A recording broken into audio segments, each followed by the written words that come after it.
Imagina una granja perdida en la estepa ucraniana, finales del siglo XIX. Un niño flaco, de ojos negros y vivos como carbones encendidos, corre entre las vacas que odia con toda su alma, porque huelen mal y lo miran con indiferencia bovina. Ese niño se llama Lev Bronstein, y sin saberlo, ya está destinado a ponerle nombre a una de las aventuras más vertiginosas y trágicas del siglo XX. A él le bastará una pluma para hacer temblar imperios, un tren blindado para ganar guerras civiles y, al final, un simple piolet para que el mundo recuerde que ninguna revolución perdona a sus hijos más brillantes. León Trotsky no fue un hombre, fue un huracán con gafas y acento ucraniano. Nació cuando el zar todavía creía que el mundo le pertenecía, y murió cuando otro zar, vestido de secretario general, ya había aprendido a disfrazar la tiranía con discursos sobre el socialismo. Entre ambos zares, Trotsky vivió lo suficiente para fundar un ejército rojo de la nada, negociar la paz con los alemanes mientras les guiñaba el ojo a los obreros berlineses, escribir libros que todavía queman los dedos de quien los abre, y, sobre todo, creer con una fe casi religiosa que la humanidad podía ser mejor si se atrevía a dar un salto mortal hacia adelante, sin pedirle permiso a la historia. Esta no es una biografía más, es la historia de alguien que se pasó la vida huyendo, de la policía del zar, de los mencheviques, de Lenin cuando discutían, de Stalin cuando mandaba, de los nazis que lo querían muerto, de los estalinistas que lo querían más muerto todavía, y al final hasta de sí mismo, porque el exilio también te exilia de tus propios recuerdos. Huyó en trineos de renos por la tundra siberiana, en barcos de carga que olían a carbón y miedo, en trenes blindados que parecían dragones escupiendo fuego, y por último, en una ambulancia mexicana mientras la sangre le salía a chorros por la cabeza, y aún tenía fuerzas para gritar: «¡No lo maten! ¡Este hombre tiene que hablar!». En estas páginas, o en estos minutos de audio, según prefieras, vas a encontrarte con un Trotsky que discute con Dios en la cárcel de Odessa, leyendo la Biblia en 4 idiomas, que le escribe cartas de amor a su segunda esposa, mientras dirige batallas a miles de kilómetros, que se pelea con Frida Kahlo por política y pasión al mismo tiempo, que le explica a Diego Rivera que el realismo socialista es un oxímoron y que, en medio de todo eso, encuentra tiempo para criar conejos en una isla turca, porque hasta los revolucionarios necesitamos algo que no nos delate. Vas a ver cómo un Trotsky que gana guerras y pierde países enteros, que funda internacionales y las ve deshacerse como castillos de naipes, que escribe su autobiografía a los 50 años porque sabe que no llegará a los 60, que predice el ascenso de Hitler cuando casi nadie le cree, y que, aún así, se equivoca al creer que Stalin sería incapaz de matarlo con sus propias manos, aunque fueran prestadas. Porque esa es la gran ironía. El hombre que teorizó la revolución permanente terminó siendo víctima de la traición permanente. Sus camaradas de octubre terminaron fusilados confesando crímenes que nunca cometidos. Sus hijos asesinados o suicidados en serie. Sus hijas muertas de pena o de tuberculosis en París. Su primera esposa pudriéndose en un campo siberiano.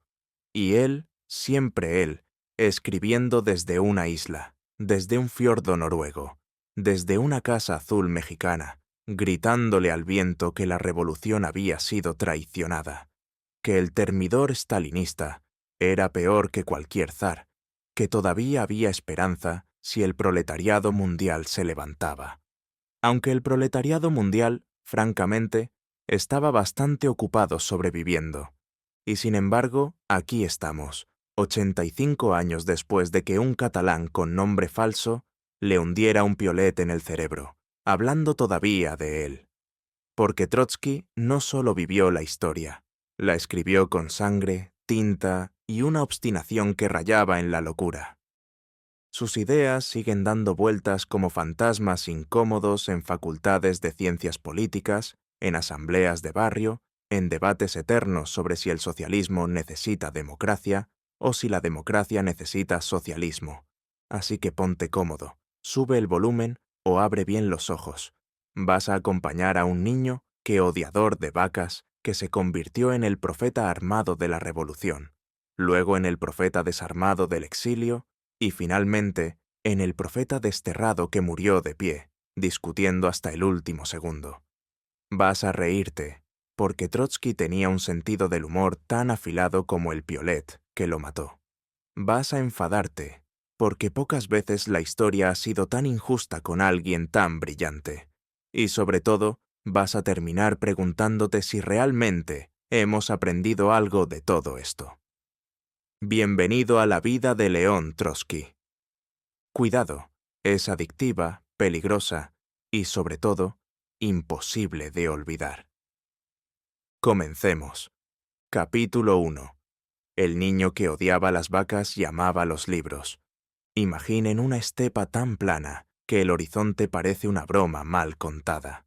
Allí, en Yanovka, provincia de Jersón, Imperio Ruso, el 7 de noviembre de 1879, 26 de octubre según el calendario juliano que todavía usaban los zares, nació Lev Davidovich Bronstein. El parto fue en una casa de adobe con techo de paja, entre gallinas y olor a estiércol fermentado. Su madre, Ana Lvovna, una mujer menuda y culta para los estándares del campo, gritó lo justo. Su padre, David Leontievich, un judío ateo que había aprendido a leer solo para llevar mejor las cuentas de la granja, fumaba en pipa en el porche sin inmutarse. El bebé llegó con los ojos muy abiertos, como si ya supiera que el mundo era un lugar bastante absurdo. La familia Bronstein no era pobre. Poseían 250 hectáreas, un molino, un par de docenas de campesinos ucranianos trabajando para ellos, y una cantidad de vacas que al pequeño Lev le parecían la encarnación del mal. Las odiaba con una pasión infantil y filosófica. Olían mal, lo miraban con indiferencia, y sobre todo, no entendían sus discursos, porque Lev hablaba muy pronto y hablaba mucho. A los 5 años ya corregía a los adultos y discutía con su hermana mayor, Olga, sobre si Dios existía o era un invento de los ricos para que los pobres se conformaran. La casa estaba llena de libros en ruso y en alemán que Ana pedía por correo a Odessa. Mientras los otros niños del pueblo jugaban a los cosacos, Lev devoraba novelas de aventuras y tratados de aritmética. Su padre quería que fuera ingeniero, para que no termine como yo, contando fanegas toda la vida. Así que a los 9 años lo enviaron a la ciudad. Primero a Gromoklei, a una escuela judía donde aprendió hebreo y ruso, pero lo expulsaron porque se negó a rezar en yiddish. Si Dios existe, seguro entiende el ruso, dijo. Luego, en 1888, a Odessa, a la prestigiosa Realschule St. Paul, una escuela luterana alemana donde los judíos eran tolerados siempre que fueran brillantes. Y Lev lo era. Sacaba 10 en matemáticas, literatura y conducta, hasta que la soberbia lo traicionó. Un día, junto con unos compañeros, cubrieron de tinta la silla del director. Castigo, expulsión temporal. Regresó a casa con la cabeza alta y una frase que ya era marca registrada. No me arrepiento de nada. En 1896 lo trasladaron a Nikolayev para terminar el bachillerato. Ahí vivió en una pensión llena de estudiantes revolucionarios. El jardín de la casa era un hervidero de ideas prohibidas. Un jardinero checo llamado František les prestaba libros de Marx y Engels escondidos entre macetas de geranios. Lev, que hasta entonces solo había leído a Pushkin y a Julio Verne, sintió que le estallaba la cabeza. ¿Por qué mi padre tiene tierras y los campesinos que las trabajan pasan hambre?, se preguntaba mientras veía a los hijos de los jornaleros descalzos. Las discusiones duraban hasta la madrugada. Una noche, un estudiante populista le dijo: «Tú hablas muy bonito, Bronstein, ¿pero estarías dispuesto a ir a la cárcel por esto?» Lev, con 17 años y la arrogancia de quien aún no ha probado el látigo, respondió. Iría al infierno si hiciera falta. Y fue. En 1897, junto con sus nuevos amigos, fundó la Liga Obrera del Sur de Rusia. Empezaron con panfletos mimeografiados en una imprenta clandestina. «Obreros del mundo, uníos». En pocos meses tenían cientos de afiliados entre estibadores y metalúrgicos. Lev escribía bajo seudónimo, Lvov, y firmaba artículos que parecían escritos por un adulto curtido. La policía del zar no tardó en oler la pólvora. El 28 de enero de 1898, a las 4 de la madrugada, irrumpieron en la pensión. Lo encontraron leyendo El Capital a la luz de una vela. «¿Tú eres el cabecilla?», le preguntaron. «Si ser el que piensa es ser cabecilla, sí», contestó mientras le ponían las esposas. Lo pasearon por 4 prisiones: Nikolayev, Jersón, Odessa y, finalmente, la cárcel de tránsito de Moscú. En cada celda devoraba libros. Aprendió francés, alemán e inglés casi solo. Leía la Biblia en hebreo para discutir con rabinos presos y la Biblia cristiana para burlarse de los guardias. En Odessa conoció a Alexandra Sokolovskaya, 6 años mayor, marxista convencida y con una serenidad que lo calmaba. Se enamoraron entre rejas. Un día, el director de la prisión, un hombre gordo y bonachón llamado Trotsky, le gritó: «Bronstein, cierra la boca de una vez». Lev sonrió. Algún día usaría ese apellido para firmar la historia. En 1900 los condenaron a 4 años de destierro en Siberia Oriental.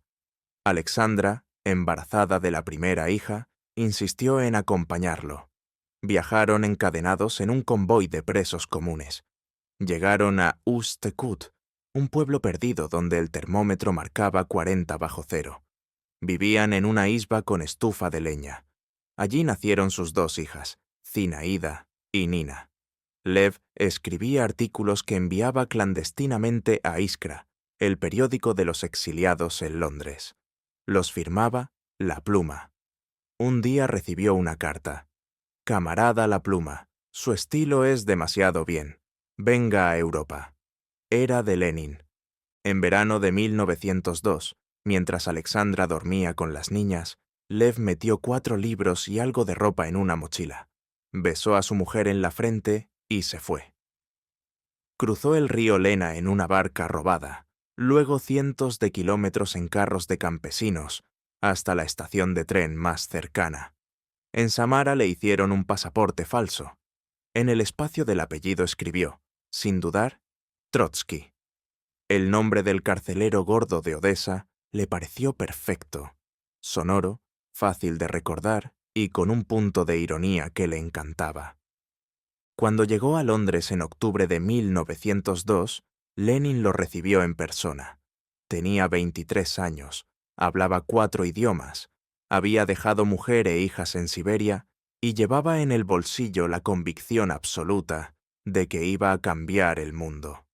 El niño que odiaba las vacas ya no existía. En su lugar había nacido León Trotsky, y el siglo XX estaba a punto de enterarse. Capítulo 2. El profeta que discutía con todo el mundo. Octubre de 1902. Londres bajo una niebla que parecía hecha para conspiradores. León Trotsky, con 23 años recién cumplidos y un pasaporte falso que aún olía a tinta fresca, bajó del tren en la estación de Charing Cross. Venía de un viaje interminable: Siberia, Samara, Viena y ahora la capital del imperio más grande del mundo.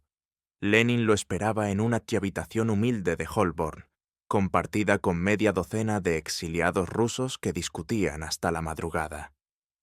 «Camarada La Pluma», lo saludó Lenin, refiriéndose a los artículos que Trotsky enviaba desde el exilio.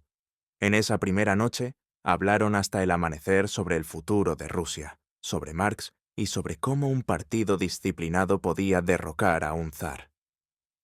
Trotsky se unió de inmediato al equipo de Iskra, el periódico que Lenin y Plejánov editaban para despertar a los obreros rusos. Escribía con una velocidad vertiginosa, artículos que combinaban análisis afilado con un estilo que hacía vibrar a quien los leía. Pero pronto llegaron las discusiones.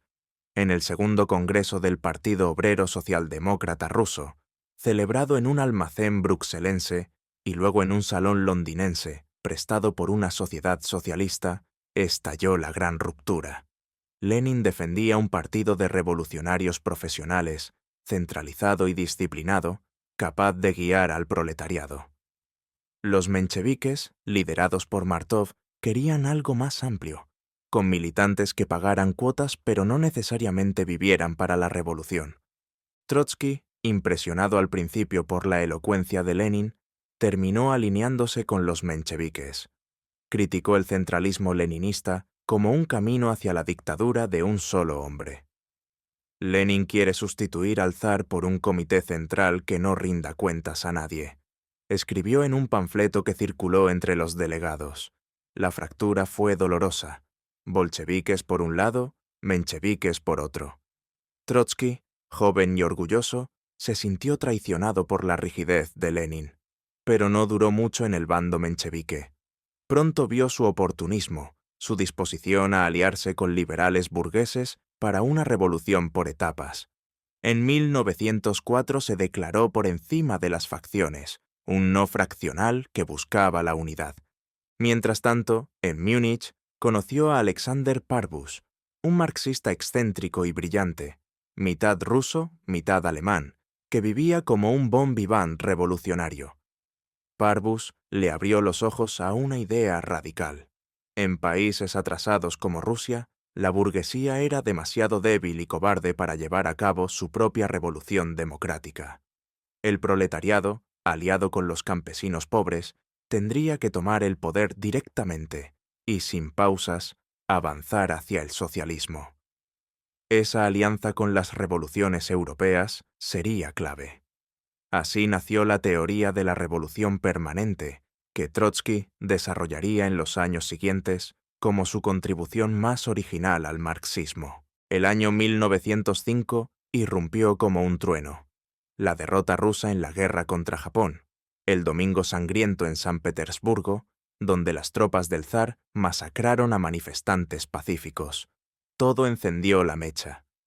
Trotsky regresó clandestinamente a Rusia, primero a Kiev y luego a la capital, renombrada Petrogrado por sonar menos alemana. La ciudad hervía de huelgas. Obreros, estudiantes, soldados descontentos formaban soviets, consejos de delegados que coordinaban la lucha. Trotsky se lanzó al torbellino. Editó junto a Parbus el periódico Nachalo y pronto se unió al Soviet de San Petersburgo, al principio como vicepresidente bajo el moderado Yustaliov-Nosar, pero cuando éste fue arrestado, Trotsky asumió la presidencia. Con solo 26 años, se convirtió en el alma del Soviet. Redactaba proclamas que llamaban a la huelga general, a la creación de milicias obreras, a la exigencia de una asamblea constituyente. El Soviet es el embrión del poder revolucionario, decía en las reuniones masivas. Organizó la distribución de armas, negoció con comités de huelga, defendió a los detenidos. El Soviet controlaba imprentas, ferrocarriles, incluso intentaba formar un gobierno paralelo. Trotsky hablaba horas ante miles de obreros, con una oratoria que hipnotizaba, clara, lógica, apasionada. Pero el zar contraatacó. En diciembre, tras la represión en Moscú, arrestaron al Soviet entero. Trotsky fue juzgado en 1906. Defendió la revolución con discursos que se convirtieron en legendarios. Condenado a exilio perpetuo en Siberia, durante el traslado, en un paraje helado cerca de Berezov, escapó de nuevo. Un viaje épico, 700 kilómetros en trineo de renos, tirado por un guía samoyedo, cruzando ríos congelados y bosques infinitos. Llegó a Finlandia, luego a Londres. De esa fuga nació su libro 1905, un relato vibrante que analizaba la revolución fallida, pero que preveía la siguiente.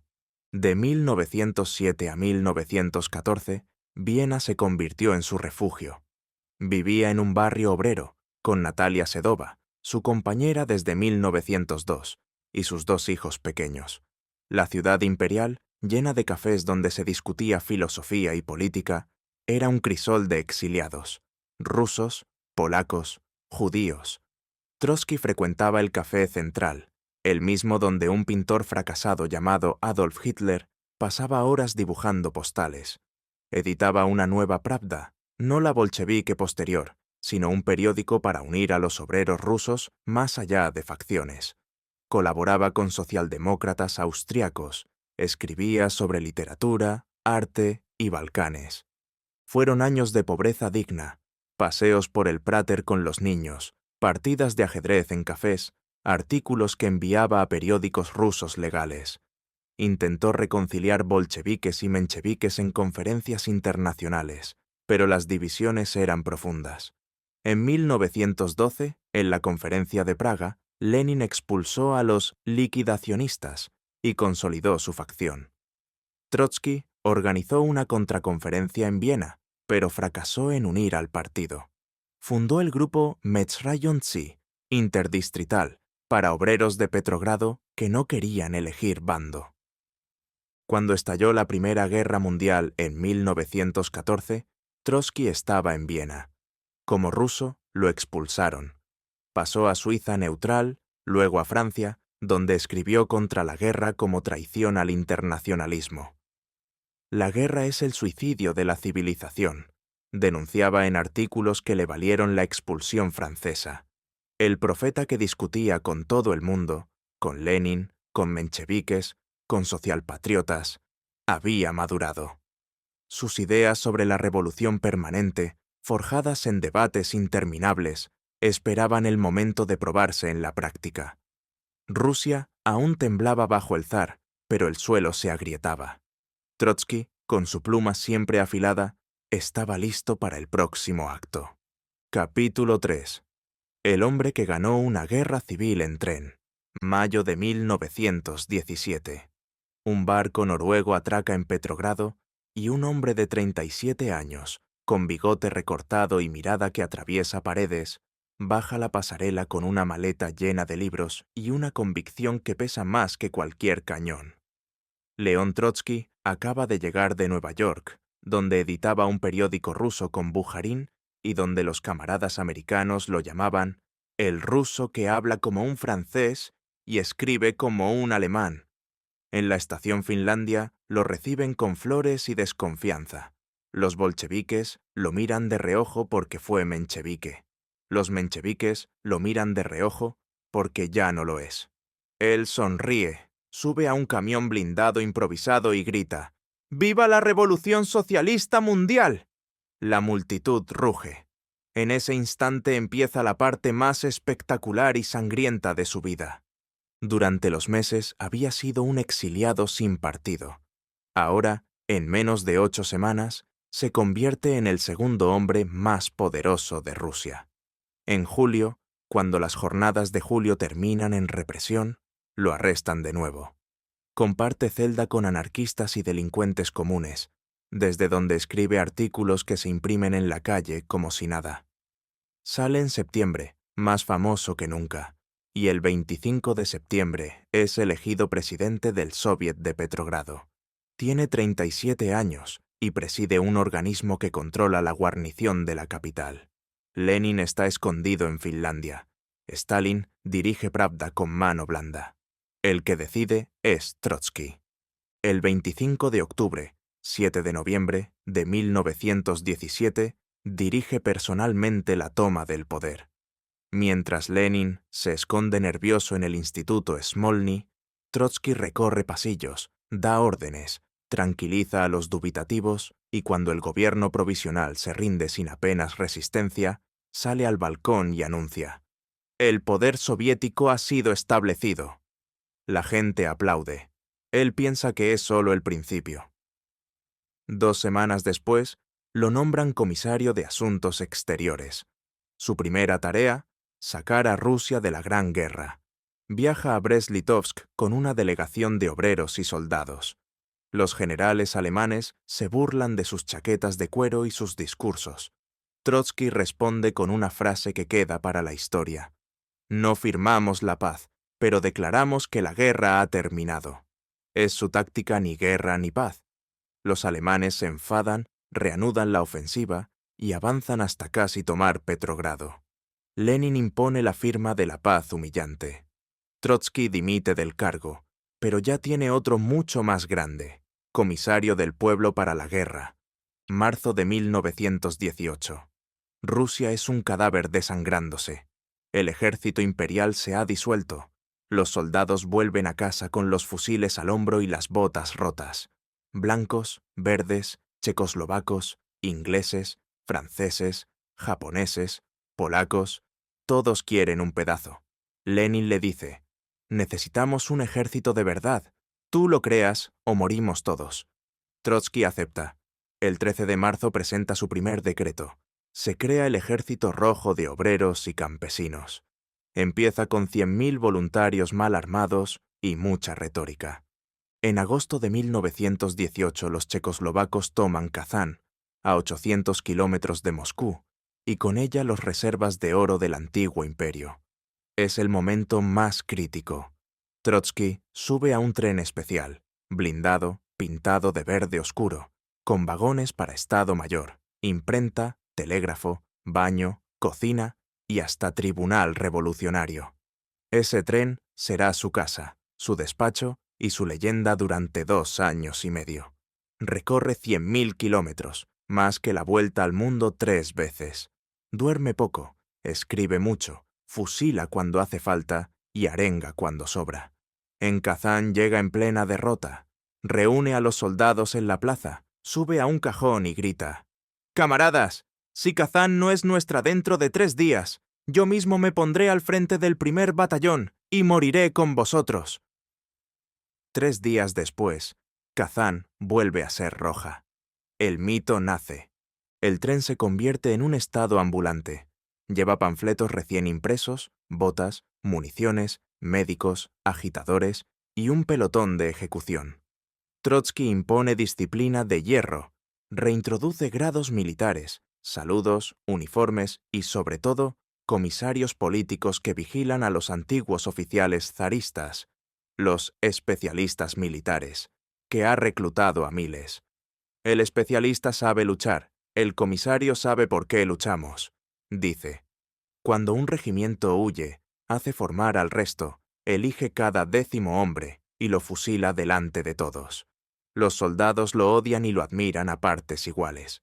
Un día, después de ser condecorado por él, le susurra: «Camarada comisario, usted es peor que el zar, pero sin usted estaríamos muertos». En 1919 defiende Petrogrado de Yudenich. Llega cuando los blancos están a 20 kilómetros de la ciudad. Sube al tejados, organiza barricadas con tranvías volcados, promete fusilar al último que retroceda. Petrogrado resiste.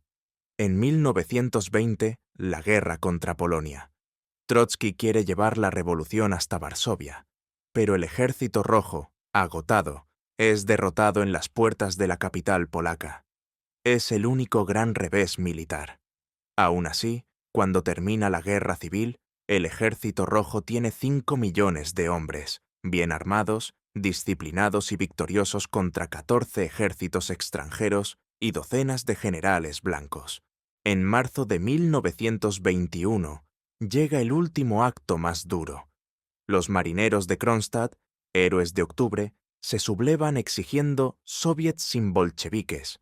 Trotsky, que los había llamado orgullo y gloria de la revolución, ordena la represión. El hielo del Golfo de Finlandia aún no se ha roto. Manda cruzar a pie bajo fuego de ametralladoras. Miles mueren. Cuando los últimos rebeldes son fusilados, Trotsky escribe en su diario una frase que nunca publicará: «La revolución, como Saturno, devora a sus hijos». Para entonces ya es el segundo después de Lenin. Viaja menos en tren, más en coche oficial. Lleva gafas redondas, el pelo peinado hacia atrás, la barba recortada. Habla en congresos, impone la nueva política económica, aunque no le gusta. Discute con Lenin sobre sindicatos y escribe libros a medianoche. Parece invencible, pero en las sombras, un hombre callado y con bigote georgiano toma notas, cuenta aliados y espera. El hombre que ganó una guerra civil en tren está a punto de perder otra guerra, esta vez sin disparar un tiro. Y esta vez, el enemigo lleva la misma bandera roja. Capítulo 4. El comisario que quiso militarizar hasta los sindicatos. 1921. El humo de la guerra civil aún huele a pólvora quemada, pero ya no hay enemigos blancos en el horizonte. Solo millones de cadáveres, fábricas paradas y campesinos que esconden el grano bajo el suelo. Lenin, enfermo y agotado, convoca el 10º Congreso del Partido en marzo y anuncia la nueva política económica. Un paso atrás para dar 2 adelante. Se permite el comercio privado, los kulaks respiran, los mercados negros se vuelven legales.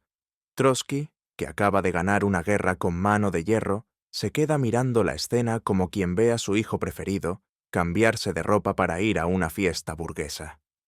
Necesario pero peligroso, murmura, y empieza a buscar dónde aplicar todavía su disciplina de tren blindado.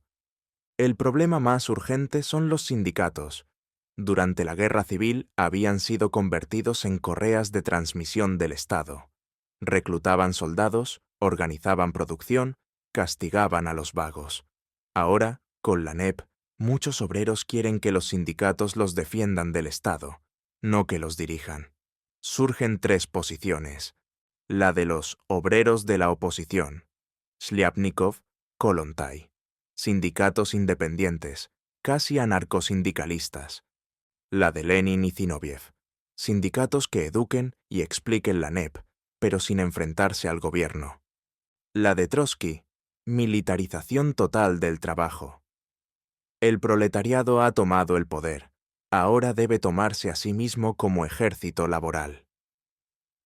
En diciembre de 1920, Trotsky lanza la bomba. Propone que los sindicatos se transformen en órganos del Estado, que los obreros sean movilizados como soldados, con cartillas de trabajo, traslados obligatorios y tribunales laborales. Quien no trabaja, no come. Quien trabaja mal, al paredón. Resume. El partido estalla en la discusión más violenta desde 1903. Lenin lo llama burocratismo enfermizo. Bujarin intenta mediar y termina creando un 4º grupo. Hasta los soviets de fábrica se dividen. En una asamblea de ferroviarios, Trotsky es abucheado tan fuerte que tiene que salir escoltado. El debate se vuelve personal. Trotsky acusa a Lenin de sindicalismo pequeño burgués. Lenin responde que Trotsky padece supercentralismo administrativo y manía de decretar. En una reunión del Comité Central, Trotsky pierde los nervios y grita: «Si seguimos así, dentro de 5 años no quedará ni un obrero en el partido». Lenin, pálido, le contesta: «Y si seguimos con tus métodos, dentro de 5 años no quedará partido». Mientras tanto, Lenin sufre su primer derrame cerebral en 1922. El partido huele a sucesión. Se forma la Troika, de Stalin, Zinoviev y Kamenev. Su misión, contener al león furioso. Trotsky, enfermo de una fiebre misteriosa que los médicos nunca diagnostican, quizá estrés, quizá envenenamiento lento. Pasa semanas en cama leyendo novelas francesas y escribiendo cartas furibundas. Desde su habitación lanza el texto El nuevo curso, donde denuncia la degeneración burocrática que ya ve crecer. El artículo se filtra, se imprime clandestinamente y recorre las células como fuego. En enero de 1923, Lenin dicta su famoso testamento. Stalin es demasiado brusco.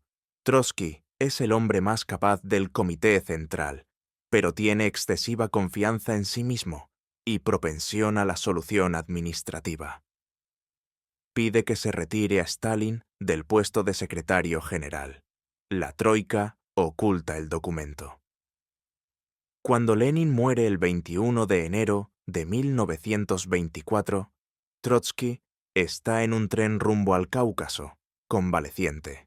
Stalin le envía un telegrama falso anunciando que el entierro será un día después. Trotsky llega cuando ya todo ha terminado. El féretro está cerrado, la sucesión decidida. La foto oficial muestra a Stalin junto a la viuda. Trotsky brilla por su ausencia. 1924 es el año de la bolchevización y de la teoría del socialismo en un solo país. Stalin la lanza como una granada. Ya no hace falta esperar la revolución mundial. La URSS puede construirse sola. Trotsky responde con la Lección de Octubre, un texto durísimo donde recuerda que en 1917 Zinoviev y Kamenev se opusieron al levantamiento armado. La troika contraataca, lo acusan de fraccionalismo, lo destituyen de comisario de guerra en enero de 1925. Trotsky entrega el cargo sin resistencia externa, pero en privado escribe a un amigo: «Me han quitado el ejército, pero no las ideas». Aún conserva puestos menores. Preside la Comisión de Concesiones, dirige el Instituto de Investigaciones Científicas. Pasea por Moscú en un Renault negro. Vive en un piso del Kremlin con Natalia y sus hijos, pero siente que las paredes se cierran. En las reuniones del buró político ya no habla. Escucha cómo Stalin cuenta chistes georgianos y todos ríen. En 1925, cuando Zinoviev y Kamenev rompen con Stalin y le proponen una alianza contra él, Trotsky duda. Sabe que es tarde. El aparato ya está engranó sus ruedas. Aún así acepta. Nace la oposición unificada. En octubre de 1926, en una reunión del Comité Central, Trotsky estalla por última vez. Stalin nos llevará a la catástrofe termidoriana. Lo interrumpen, lo abuchean, le quitan la palabra. Kamenev y Zinoviev se arrodillan literalmente ante Stalin pidiendo perdón. Trotsky permanece de pie, solo, con la cabeza alta. Esa imagen se quedará grabada en la memoria de los viejos bolcheviques. El comisario que militarizó hasta los sindicatos, ahora desarmado por la máquina que ayudó a crear. En noviembre de 1927 lo expulsan del partido. El 7 de noviembre, aniversario de la revolución, intenta hablar desde un balcón en Moscú. La GPU lo baja a empujones. En la calle, miles de obreros gritan su nombre. La policía carga. 2 meses después, en enero de 1928, un tren cerrado lo lleva a Alma-Ata, en la frontera china. El viaje dura 16 días. Cuando las puertas se abren, Trotsky baja con abrigo largo y maleta, mira la estepa helada y dice a Natalia: «Esto no es un exilio, es el principio del fin. El hombre que ganó una guerra civil en tren ya no tiene tren, ni ejército, ni partido. Solo le quedan sus libros, su pluma y una certeza que lo acompañará hasta el piolet. La revolución que salvó con sangre propia, ahora lo devora vivo». El capítulo del poder absoluto se cierra. Empieza el del martirio voluntario. Capítulo 5. El exilio interior y la expulsión. Enero de 1928. Un tren blindado, pero esta vez no es el de Trotsky.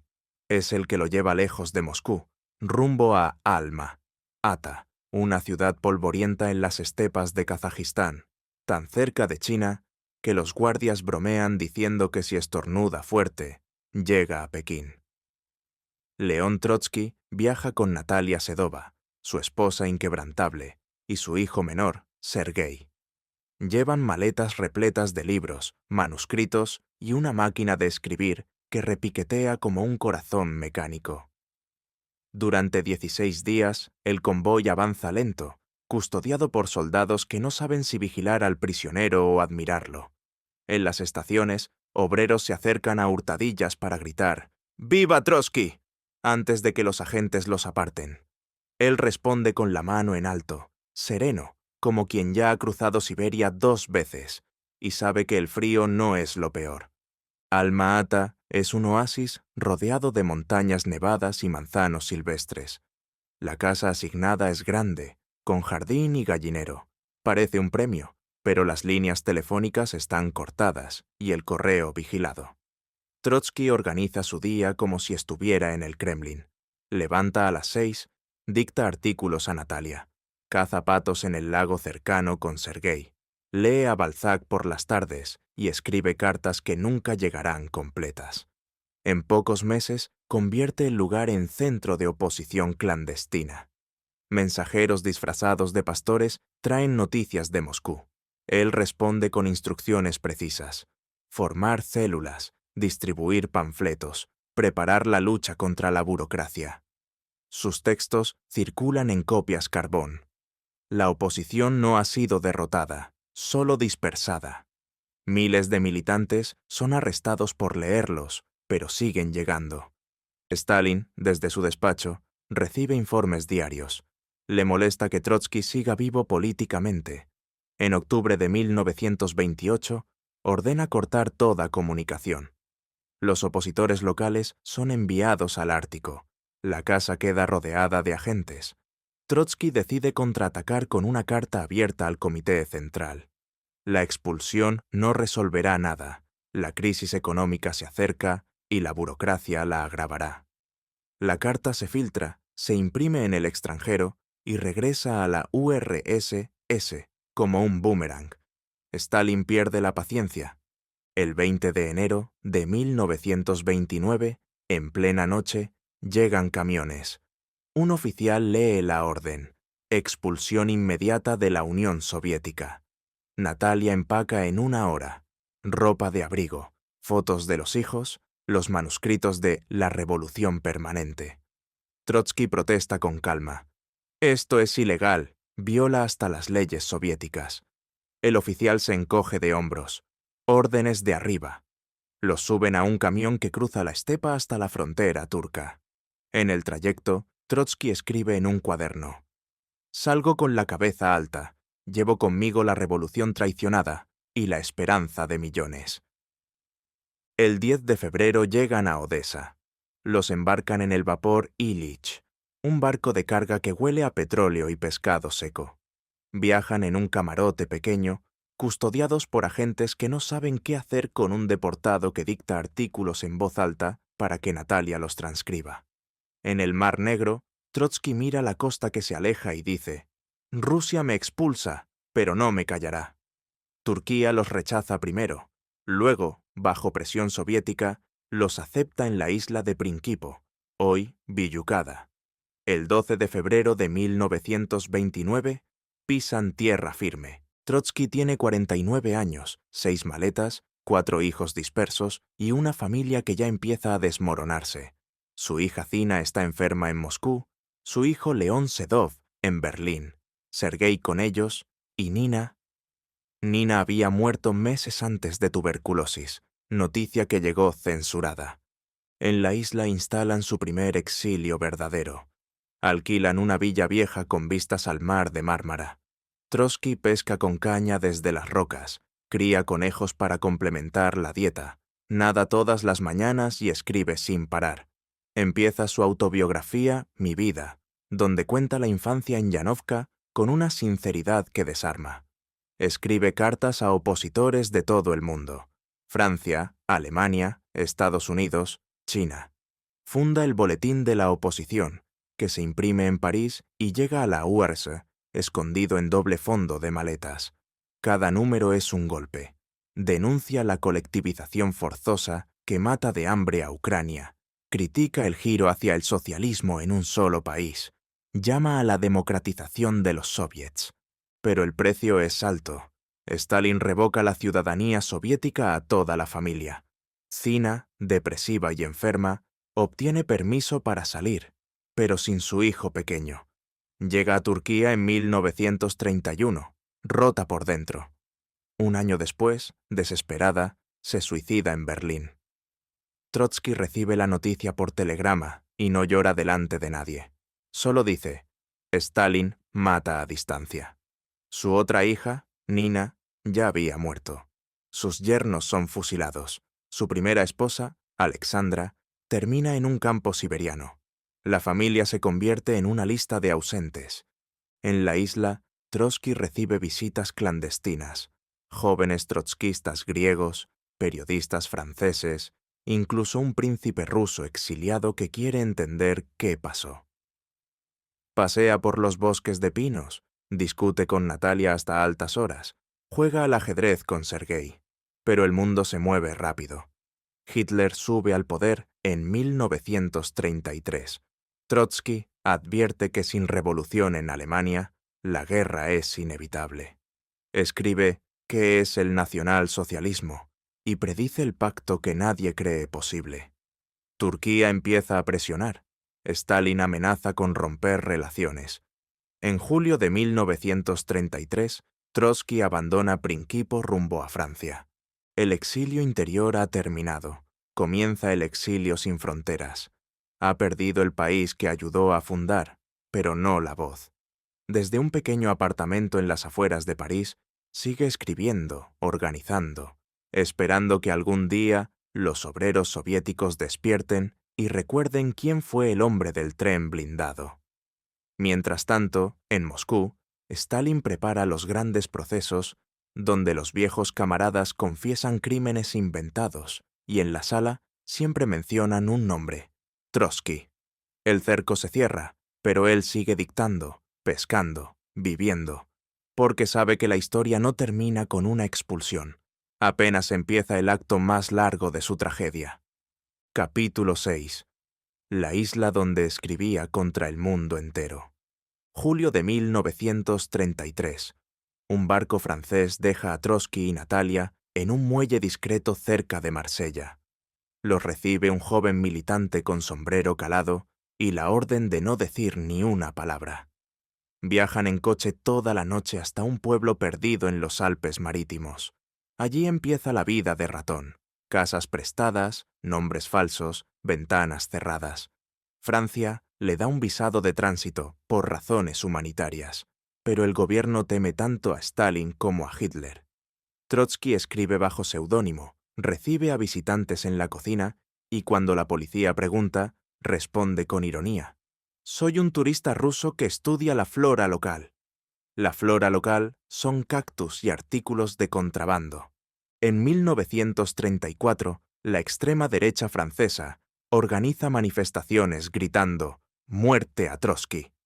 El gobierno de Daladier cede y le retira la protección. Nuevo traslado exprés a un chalet cerca de Grenoble. Allí, en medio de la nieve, recibe la noticia que le rompe lo poco que le quedaba. Su hijo menor, Sergei, el apolítico que se había quedado en la URSS estudiando ingeniería, es detenido por actividad trotskista. Nunca volverá a verlo con vida. Trotsky escribe una carta abierta al mundo. Stalin no se conforma con matarme a mí, necesita borrar hasta mi sombra. La carta llega a todos los periódicos, menos a los comunistas, que la llaman provocación fascista. En junio de 1935 lo expulsan de Francia. Noruega, gobernada por los laboristas, acepta recibirlo por humanidad. Llega a Oslo con 11 maletas y un montón de manuscritos. Lo instalan en una casa de madera cerca de Hønefoss, propiedad de Konrad Knudsen, diputado socialista. Por primera vez en años respira aire libre sin miedo inmediato. Nada en el fiordo, corta leña, discute con los vecinos sobre pesca y marxismo. Escribe a máquina 12 horas diarias. Termina La revolución traicionada, su obra maestra del exilio, un diagnóstico implacable del estalinismo como termidor soviético, una nueva clase parasitaria que vive de la plusvalía del trabajo obrero mientras ahoga a los soviets. El libro se publica en francés en 1936 y provoca un terremoto. Los comunistas lo llaman Biblia de la Contrarrevolución. Los antifascistas serios lo leen a escondidas. Pero la URSS no olvida. En agosto de 1936 comienzan los procesos de Moscú. Zinoviev, Kamenev, Smirnov, los viejos camaradas de octubre, suben al banquillo y confiesan haber conspirado con Trotsky para asesinar a Stalin y restaurar el capitalismo. Las acusaciones son tan grotescas que hasta los niños se ríen, pero el mundo se estremece. En Noruega, el gobierno laborista se asusta. Stalin amenaza con cortar el suministro de arenque. Ordenan a Trotsky que deje de hacer política o será entregado a la URSS. Él responde con una huelga de hambre. Lo encierran en una casa vigilada cerca de Sandby, sin correo, sin visitas, sin máquina de escribir. Durante 112 días vive como un rehén. Los guardias leen sus cartas antes de quemarlas. Natalia pierde 10 kilos. Trotsky escribe en pedazos de papel higiénico que esconde en los calcetines. En diciembre de 1936, un barco noruego lo lleva rumbo a México. El viaje dura 26 días. En alta mar, redacta el prólogo de la edición inglesa de La Revolución Traicionada y una carta a sus seguidores. No me han vencido. Me han aislado para que mi voz suene más fuerte. Llega a Tampico el 9 de enero de 1937. En el muelle lo espera Frida Kahlo con un ramo de flores y una sonrisa que mezcla admiración y picardía. Diego Rivera ha convencido al presidente Lázaro Cárdenas de dar asilo al enemigo número 1 de Stalin. Trotsky baja la escalerilla, besa la tierra mexicana y dice: «Aquí empieza la última etapa». Se instala primero en la Casa Azul de Coyoacán, la misma donde Frida pinta sus autorretratos sangrantes. Durante meses vive entre murales, monos araña y perros xoloitzcuintles. Discute con Diego sobre arte, flirtea con Frida, con consecuencias que darán que hablar, y sobre todo escribe. Funda la Cuarta Internacional en septiembre de 1938, en una casa de un militante francés cerca de París, pero él dirige todo por carta. Son apenas unos cientos de militantes dispersos por el mundo, pero los llama la vanguardia de la vanguardia. Publica el boletín de la oposición en 4 idiomas. Analiza la guerra civil española. Ni un hombre ni un céntimo para la república burguesa. Predice el pacto Ribbentrop-Molotov, cuando nadie lo cree posible, y escribe artículos que circulan en samizdat desde Praga hasta Buenos Aires. En la isla ya no hay isla. Hay un planeta entero que lo odia o lo teme. En la URSS fusilan a sus últimos amigos. En Europa los partidos comunistas lo declaran agente de la Gestapo. Su hijo, León Sedov, su colaborador más cercano en París, muere en febrero de 1938, en circunstancias sospechosas tras una operación de apendicitis.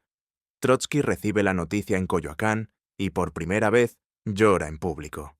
Stalin me ha quitado todo menos la capacidad de luchar, dice, y se pone a escribir Stalin, una biografía inacabada que será su testamento político. En mayo de 1940 llega el primer intento serio. Un comando encabezado por el pintor David Alfaro Siqueiros, disfrazado de oficial mexicano, irrumpe en la casa a las 4 de la mañana. Disparan más de 300 balas. Trotsky y Natalia se tiran al suelo. Una bala roza la cabeza del nieto que duerme en la habitación contigua. Al amanecer, recogen casquillos como si fueran confeti de plomo. Trotsky sale al patio, mira los agujeros en las paredes y comenta con sorna. Parece que Stalin no ha mejorado su puntería desde 1918. La policía mexicana detiene a algunos atacantes, pero los verdaderos organizadores desaparecen rumbo a Moscú. Después del atentado se muda a una casa más pequeña en la avenida Viena, fortificada como un búnker. Instala puertas blindadas, torres de vigilancia y un sistema de alarmas que suena cada vez que un perro ladra. Sigue escribiendo hasta la madrugada, corrige pruebas, dicta cartas. Los visitantes lo encuentran más delgado, con el pelo blanco, pero la voz firme y los ojos que todavía brillan cuando habla de la revolución futura. «No me queda mucho», le dice a un joven militante estadounidense, «pero cada palabra que escribo es una bala que Stalin no podrá parar». En la isla donde escribía contra el mundo entero, ya no hay mar que lo proteja. Solo una mesa, una lámpara y la certeza de que la historia no perdona a los profetas que la desafían demasiado tiempo. Afuera, en la noche mexicana, un hombre joven de origen catalán, llamado Ramón Mercader, afila su piolet y repite su nombre falso, Jacques Mognard. El reloj marca los últimos meses de la década más sangrienta del siglo. Trotsky lo sabe, pero sigue escribiendo, porque escribir, para él, siempre fue la única forma de seguir vivo. Capítulo 7. Coyoacán. Amor, balazos y la última batalla. Coyoacán, enero de 1937.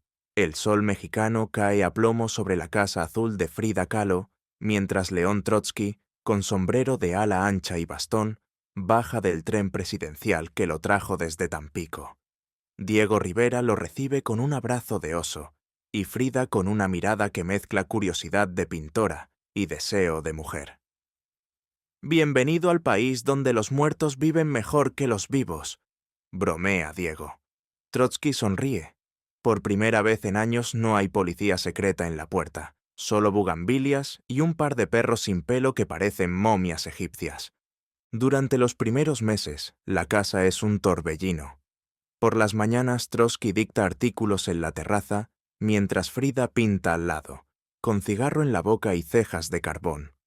Por las noches discuten. Ella lo provoca con su comunismo estalinista de salón. Él le explica que el estalinismo es la negación del comunismo. Una tarde, mientras Diego está en un mural en el Palacio Nacional, Frida lo lleva al estudio y le muestra un autorretrato desnuda. «¿Qué opina el camarada teórico?», pregunta. Trotsky, que a sus 57 años aún tiene fuego en los ojos, responde con un beso que dura lo que dura una revolución pequeña. El romance es breve, intenso y discreto. Cartas escondidas en libros, paseos por el mercado de Coyoacán, noches en que Natalia finge no darse cuenta porque sabe que la soledad mata más que los celos. Pero la política no da tregua. En septiembre de 1938 se celebra en una casita de Perigny, cerca de París, el Congreso Fundacional de la Cuarta Internacional. Trotsky no puede ir. Dirige todo por telegrama a telegrama. Son apenas 25 delegados de 11 países, pero proclaman que el estalinismo ha traicionado la revolución y que solo una nueva internacional puede salvarla. Trotsky escribe el programa desde Coyoacán. Transición al socialismo o regreso al capitalismo. El texto se imprime en Nueva York y llega a México en valijas diplomáticas. Los estalinistas mexicanos responden con pintadas en las paredes. «Muera Trotsky, agente de Hitler». Él se encoge de hombros. Si ser agente de Hitler significa oponerse a Stalin, entonces Hitler tiene muchos agentes. En realidad, el único agente de Hitler en México es el embajador alemán, que ofrece a Stalin colaboración para eliminar al común enemigo. En 1939 estalla la guerra. Trotsky predice que el pacto germano-soviético es inminente. Cuando se firma en agosto, los comunistas mexicanos lo declaran loco. Él escribe El crepúsculo de Stalin y lo dedica a los futuros historiadores que tendrán que explicar cómo fue posible que un georgiano mediocre liquidara a toda la vieja guardia leninista. La ruptura con Diego Rivera es inevitable. El muralista sigue creyendo en la URSS. Trotsky lo llama cortesano del Kremlin con pincel. En noviembre de 1939, Trotsky se muda a una casa propia en Avenida Viena 19, a 2 cuadras de la Casa Azul. Lev Sedov, su hijo mayor, ha muerto en París. Sergei fue fusilado en la URSS. La familia ya es solo Natalia y el nieto Seba, un niño de 14 años que llegó huyendo de Europa. La nueva casa es pequeña, de muros altos y jardín de cactus. Trotsky la convierte en fortaleza. Puertas de acero, torretas de vigilancia, guardias estadounidenses voluntarios que hacen turnos con rifles. Por las mañanas alimenta a los conejos y gallinas. Sigue criando animales porque hasta los revolucionarios necesitamos huevos. Por las tardes escribe la biografía de Stalin que nunca terminará. Por las noches lee a los clásicos, Homero, Shakespeare, Tolstoy. A veces, cuando el insomnio lo ataca, sale al patio y habla solo mirando las estrellas. ¿Dónde nos equivocamos, viejo Lenin? El 24 de mayo de 1940, a las 4 de la mañana, la fortaleza recibe su bautismo de fuego. 20 hombres disfrazados de policías, comandados por David Alfaro Siqueiros, saltan el muro. Llevan metralletas, granadas incendiarias y órdenes de no dejar testigos. Entran disparando a ciegas. Más de 300 balas atraviesan las paredes. Trotsky y Natalia se tiran al suelo junto a la cama. Una ráfaga pasa por encima de sus cabezas y destroza el armario. Seba, en la habitación contigua, recibe una bala en el pie. Los atacantes prenden fuego a los archivos y huyen creyendo haber terminado el trabajo. Al amanecer, Trotsky sale al patio en pijama, descalzo, con el pelo revuelto, y cuenta los agujeros. Parece que Stalin ha contratado a los peores tiradores del mundo. Luego, con calma, dicta un comunicado. El atentado ha fallado, pero la advertencia es clara. La GPU no descansará hasta borrarme del mapa. La policía mexicana detiene a Siqueiros. Él confiesa y es liberado misteriosamente semanas después. Trotsky refuerza la guardia y sigue trabajando. Sabe que vendrá otro intento, y esta vez será más discreto. En julio de 1940, aparece un joven belga-canadiense llamado Jacques Mognard van den Drescht, simpatizante entusiasta que trae cartas de recomendación de militantes neoyorquinos. Es alto, elegante, habla francés con acento español y dice admirar la lucha del viejo. Trotsky, que ya no confía en nadie, lo acepta como secretario ocasional. Lo llama Frank Jackson, el nombre que usa en México. Natalia lo odia desde el primer día. Ese hombre tiene ojos de reptil.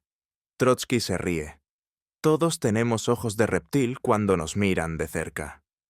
Durante semanas, Jackson entra y sale de la casa, llevando artículos a la máquina de escribir, trayendo libros, ofreciéndose a pasear a los perros. El 17 de agosto pide audiencia privada para mostrarle un texto que ha escrito. Trotsky, cansado pero cortés, lo recibe en su estudio a las 5:30 de la tarde. Lleva una gabardina aunque hace calor. Se sienta de espaldas a la puerta, lee el manuscrito. Jackson saca de la gabardina un piolet, guante y pistola. Elige el piolet. Levanta el brazo. Trotsky siente el golpe en la nuca como un relámpago. Grita, se incorpora, lucha.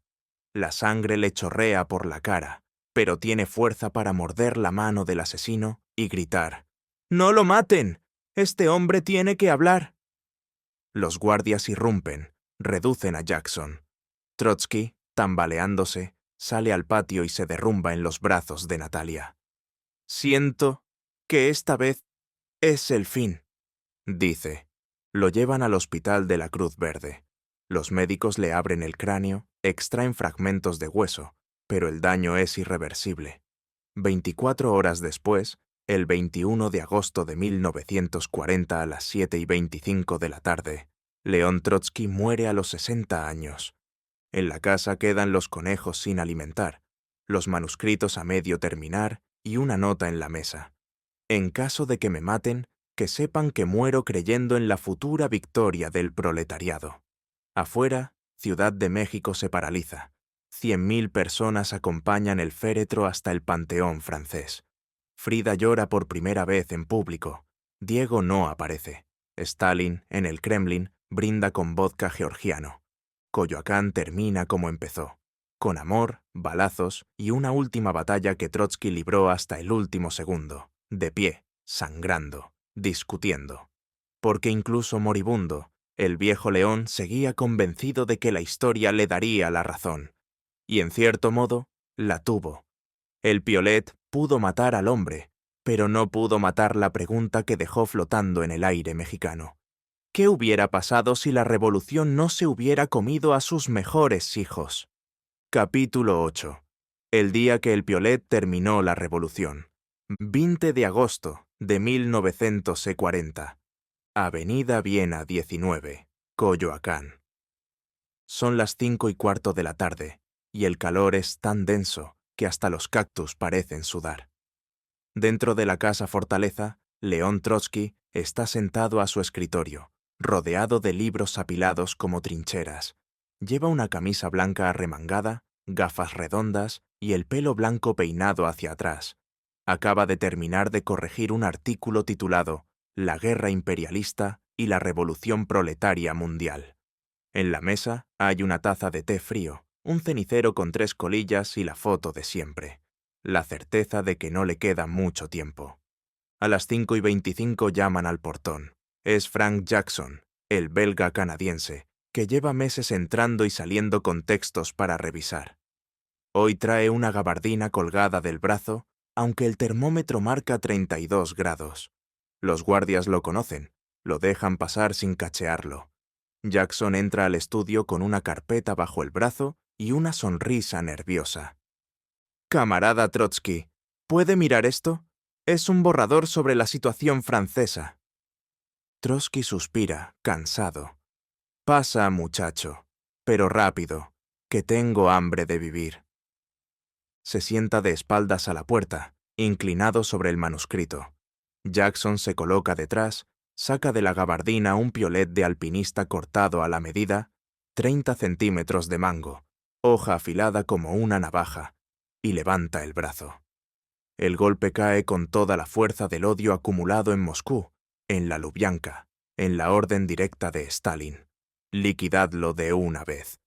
El acero penetra 2,5 centímetros en el cerebro de Trotsky, estalla un relámpago rojo. Pero no cae de inmediato. Se incorpora tambaleándose, con la sangre chorreando por la nuca, y emite un grito que no es de dolor, sino de furia animal.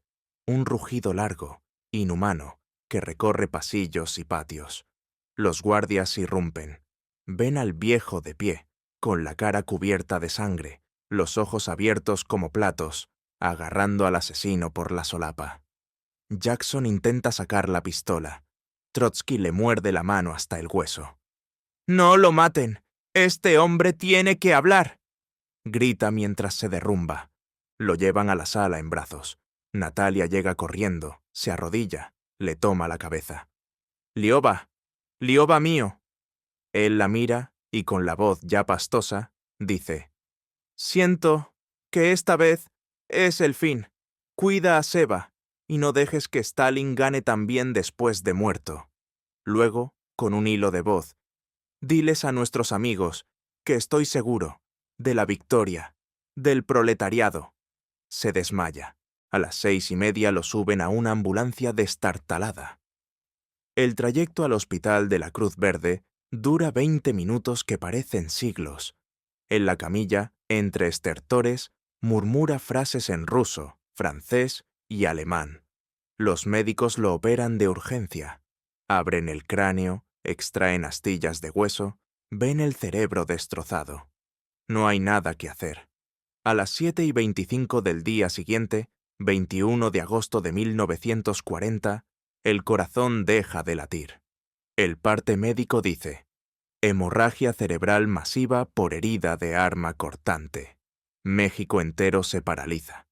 En la casa quedan los conejos dando saltos en sus jaulas, los manuscritos manchados de sangre, la taza de té frío, y una nota escrita de puño y letra esa misma mañana. En caso de muerte violenta, declaro que muero siendo revolucionario, marxista, dialéctico materialista y, por consiguiente, ateo irreconciliable. Mi fe en el futuro comunista de la humanidad es hoy más firme que nunca. Ciudad de México se viste de luto rojo. El 22, 23 y 24 de agosto pasan más de 300.000 personas frente al féretro en el Palacio de Bellas Artes. Obreros, campesinos, estudiantes, pintores, poetas. Frida Kahlo llora sin consuelo. Diego Rivera no aparece. Los estalinistas reparten octavillas. Un Trotsky ha muerto, viva Stalin. La gente las quema en la calle. El cortejo fúnebre recorre avenidas enteras bajo un sol de plomo. Al llegar al Panteón francés, El ataúd pesa tanto que tienen que ayudarse 20 hombres. Lo bajan a la fosa mientras suena la internacional cantada por miles de gargantas.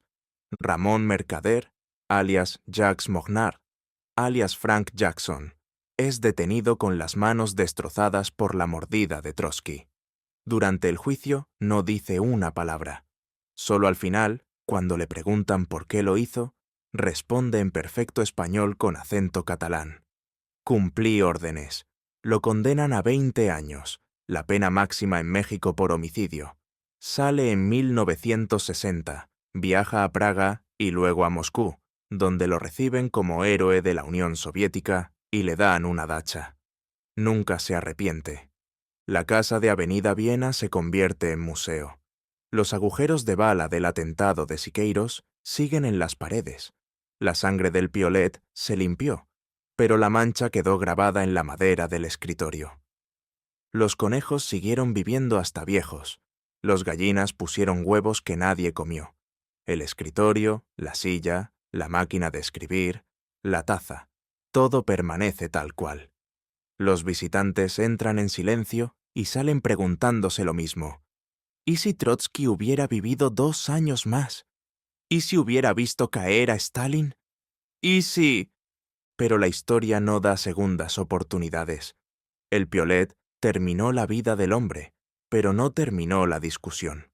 Porque desde ese día, cada vez que alguien levanta una bandera roja y habla de socialismo con democracia, de revolución permanente, de lucha contra la burocracia, está contestando al grito que Trotsky dio mientras la sangre le llenaba los ojos. ¡No lo maten! ¡Este hombre tiene que hablar! Y habla todavía. En las facultades, en las asambleas, en los muros de Chile y de Francia, en las plazas de Grecia y de Túnez, en los chats de jóvenes que descubren por primera vez que otra izquierda es posible. El piolet mató al cuerpo, pero no pudo matar la pregunta que quedó flotando sobre Coyoacán aquella tarde de agosto. ¿Puede una revolución devorar a sus mejores hijos y seguir llamándose revolución? La respuesta la seguimos escribiendo nosotros, porque, como dijo él mismo antes de que el acero entrara en su cerebro, vida es hermosa, que las generaciones futuras la limpien de todo mal, opresión y violencia, y la disfruten plenamente. El piolet pudo detener su corazón, pero no pudo detener esa frase.